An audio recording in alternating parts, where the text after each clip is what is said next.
ရှိတော့ကပုံနာကြီးဇနီးခင်မွန်းရှိတယ်တဲ့သားသမီးမရှိတော့အင်မတန်လိမ္မာတဲ့ကြက်တူရွေးလေးနှစ်ကောင်ကိုသားအဖြစ်မွေးထားတာတနေ့တော့ပုံနာကြီးကခရီးထွက်เสียရရှိတယ်ရှိတော့ကြက်တူရွေးလေးနှစ်ကောင်ကိုအနာခေါ်တူတူတိတ်တိတ်မှားတယ်ငါသားတို့အဖေခရီးသွားတဲ့အခါမှာမင်းတို့အမေပုံလေးမကိုတည်တည်ချာချာစောင့်ကြည့်စိတ်မချဘူးအဲ့ဒီလိုမှားပြီးတော့ပုံနာကြီးကခရီးထွက်သွားရောပုံနာကြီးသွားတဲ့နေ့ကစပြီးတော့လဲစိတ်မချမယ်ဆိုစိတ်မချစရာပဲပုံလေးမကြီးကတခြားသောယောက်ျားတွေနဲ့ဖောက်ပြားတယ်တဲ့အဲ့ဒါကိုကြက်တူကြီးလေးနှစ်ကောင်ကမြင်းနေတယ်မြင်းနေတော့မြင်မာများလာတော့ကြက်တူကြီးအငယ်ကောင်ကပြောချင်တာဒီလိုမလုပ်သင့်ဘူးလို့ပြောချင်တာအဲ့ဒါနဲ့သူ့အကိုကြီးကိုဖွင့်ပြောတယ်ကျုပ်ကတော့ပြောလိုက်တော့မယ်အဲ့တော့အကိုဖြစ်တဲ့ကြက်တူကြီးကဖះလောင်းလေးငါကြီးမပြောနဲ့ပြောရင်မင်းဒုက္ခရောက်တားတာဒါပေမဲ့တားလို့မရဘူးအငယ်ကောင်ကပြောချင်စိတ်ကိုမအောင်နိုင်ဘူးမစောင့်နိုင်ဘူးတက္ကမကြီးတွေအဲ့ဒီလိုခံစားချက်မျိုးကြုံဘူးလား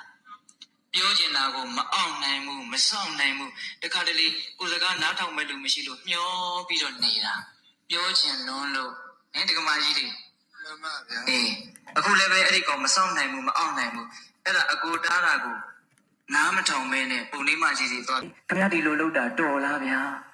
ဒီလိုမလုပ်သင့်ဘူးသွားပြီးတော့ပြောတာပုံလေးမကြီးမျက်လုံးပြူဒုက္ခပဲဒီကောင်သိသွားပြီလူဆိုတော့ညံရှိတယ်ညံမကောင်းတဲ့ညံတွေကပိုးတောင်ရှိသေးတယ်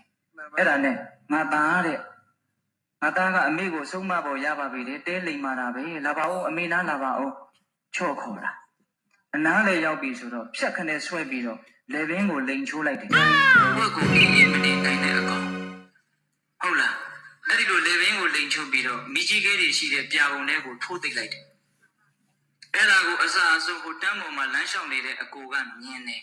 မှန်ပါဗျာငါပြောစကားနားမထောင်လိုက်ကောအဲ့ဒီလိုနဲ့ပုံနာကြီးပြန်ရောက်လာတဲ့အခါကျတော့ပုံနာကြီးကကျက်တူရဲ့နှစ်ကောင်စုံမစုံတောင်မကြည့်နိုင်ဘူးရှိတဲ့ကျက်တူရဲ့ခေါ်ပြီးတော့ဘယ်နဲ့တော့မင်းအမေဘယ်နဲ့တော့မေးတာမေးတဲ့အခါကျတော့ကျက်တူရဲ့လေးကအဖေတဲ့မြင်တာကိုမြင်တဲ့အတိုင်းသိတာကိုသိတဲ့အတိုင်းပြောမိလို့ကျွန်တော်ရဲ့ညီကတော့ပြာဘူးထဲမှာသေးပြီးတော့အိတ်နေပြီတဲ့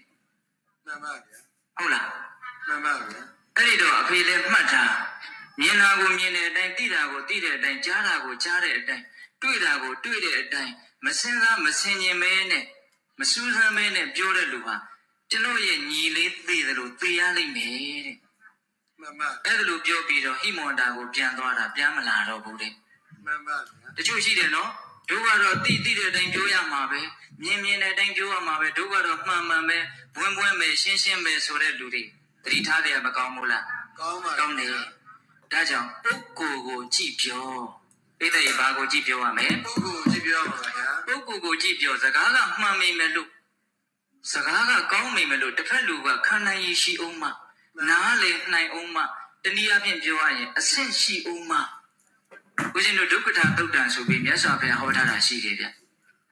သီလမရှိတဲ့လူရဲ့ရှေ့မှာသီလအကြောင်းသွားပြောရင်နာခါးတယ်မှန်ပါဗျာအဲ့ဒါဒုက္ခထမကောင်းတဲ့စကားကိုဖြစ်သွားတာသူလည်းပဲအကုသိုလ်များတယ်ကိုလည်းပဲဟာဒီကောင်အလကားကောင်ပဲဆိုပြီးတော့စကားကောင်းပြောရင်းနဲ့အကုသိုလ်ဖြစ်တယ်ယုံကြည်မှုတရားတရားမရှိတဲ့လူရှိမှတရားတရားအကြောင်းပြောရင်နာခါးတယ်မှန်ပါဟုတ်လားဘာမပြောနဲ့ဟုတ်လားနောက်ဘဟုတုတ္တတွေနေတဲ့ပုဂ္ဂိုလ်ရှိမှဘဟုတုတ္တအကြောင်းသွားမပြောနဲ့နော်တတ္တာသီလတုတ္တစာခနှမျိုးတဲ့လူရဲ့ရှိမှပိကံကြီးအကြောင်းသွားမပြောနဲ့နောက်ပညာနေတဲ့လူရှိမှပညာအကြောင်းသွားမပြောနဲ့တမန်တော်ဘုရားကိုယ်တိုင်ပြောထားတာနော်တခါကြီးများဒါကြောင့်စကားကကောင်းတော်လည်းပဲပုဂ္ဂိုလ်ကခံနိုင်ရည်မရှိရင်ကောင်းသောစကားသည်မကောင်းသောစကားဖြစ်တတ်တယ်